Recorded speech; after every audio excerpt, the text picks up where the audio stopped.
मुख्तार अंसारी की मुश्किलें लगातार बढ़ती जा रही है। अगर हम ताज़ा मामले की बात करें तो माफिया मुख्तार अंसारी की पत्नी आफसा अंसारी और उनके साले आतिफ रजा अनवर शहजाद पर भी सदर कोतवाली में एक केस दर्ज हुआ है। दरअसल गाजीपुर के सैदवाड़ा निवासी मसूद आलम ने ये केस दर्ज कराया है। ये मसूद आलम और कोई नहीं बल्कि मुख्तार अंसारी की पत्नी के सगे चाचा हैं, जो कि सैदवाड़ा निवासी हैं। उन्होंने आरोप लगाया कि विकास कंस्ट्रक्शन में पार्टनर होने के बाद भी पैसा न दिया गया। प्रीत ने विकास कंस्ट्रक्शन कंपनी की हिस्सेदारी हड़पने का भी लगाया है आरोप है कि विकास कंस्ट्रक्शन कंपनी के प्रमोटरों को अवैध तरीके से हटाकर मुख्तार अंसारी की पत्नी और सालों ने कंपनी ही हड़प ली। फिलहाल पुलिस केस दर्ज कर मामले की तफ्तीश में जुट गई है। आगे इस मामले को लेकर पुलिस अधीक्षक ने क्या कुछ कहा, आइए सुनते हैं। आफसा अंसारी और उसके 2 साले एक अन्य जाति के 4 लोगों के खिलाफ सदर कोतवाली क्षेत्र में एक केस दर्ज किया गया है। पूरा प्रकरण क्या है?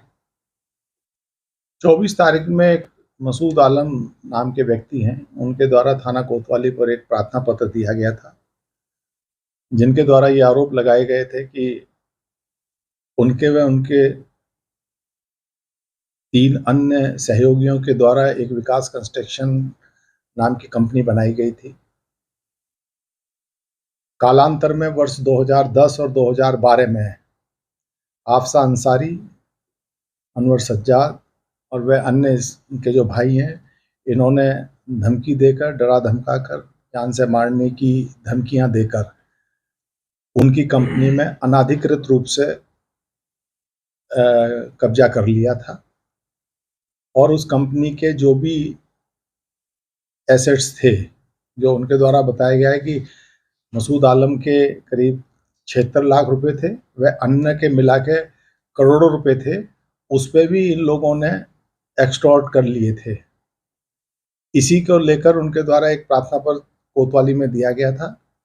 प्रथम दृष्टया गंभीर अपराध होने के फलस्वरूप इस पर सुसंगत धाराओं में अभियोग पंजीकृत किया गया है और इसकी इन्वेस्टिगेशन चल रही है और इन्वेस्टिगेशन के क्रम में जो भी तथ्य संज्ञान में आएंगे, जो भी दोषी हैं, उन पर कठोरतम कार्रवाई की जाएगी। हो सकता है इसमें कुछ और भी लोग आएंगे।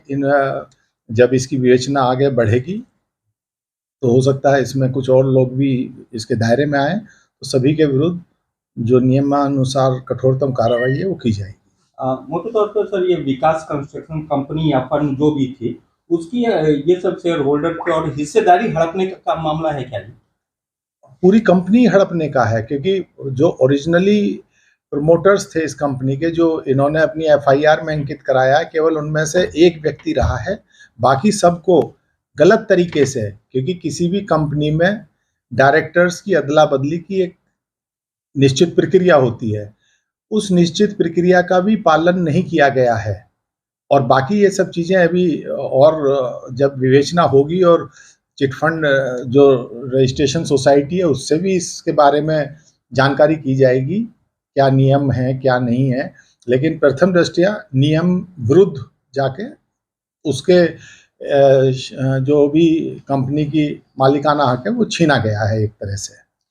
इस सन में सर ये रजिस्टर्ड हुई थी? जो इन्होंने प्रार्थना पत्र में लिखा है 2007 में ये रजिस्टर्ड हुई थी और 2010 और 2012 में इसके डायरेक्टर्स बदले गए हैं अनाधिकृत रूप से, जो हर तरह के दबाव देके, प्रलोभन देके, धमकी देके, ना केवल मैं जो बताया, ना केवल कंपनी में कब्जा किया बल्कि उसके पूरे एसेट्स जो थे, करीब 2.5 करोड़ रुपए उनके द्वारा बताए गए हैं, 2.5-3 करोड़ों रुपए, वो भी इन लोगों के द्वारा साजिश करके हड़प लिए गए और इन्हें तरह तरह की धमकियां भी दी गई।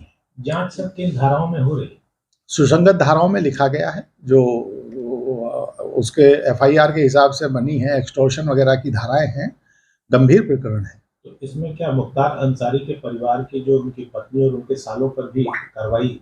अरे वो मुख्य दोषी है इसमें, जो नामित अभियुक्त हैं। मैं ये कह रहा हूँ इसके अलावा और भी लोग जो इसके पर्दे के पीछे होंगे, क्योंकि वो विवेचना में आएंगे, उनको भी नहीं बख्शा जाएगा।